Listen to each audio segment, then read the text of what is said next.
Dünyanın məşhur adamlarından biri bu yaxınlarda belə bir etiraf elədi. Ağır xərçəng xəstəliyinə yoluxmuşdu. Ölümündən bir neçə ay öncə belə bir məktub yazıb qoyurdu.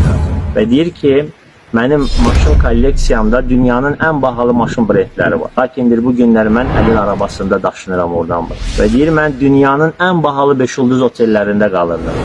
Bu günlərdir palatadan palataya daşınıram. Və deyir ki, mənim evdə, qardirobumda dünyanın ən bahalı, yüz minlərlə qiyməti olan brend paltarlarım var. Lakin bir xəstəxananın içinə bürünüb daşınıram ora-bura. Və deyir ki, mənim dünya banklarında milyonlarla pullarım, səhimlərim var.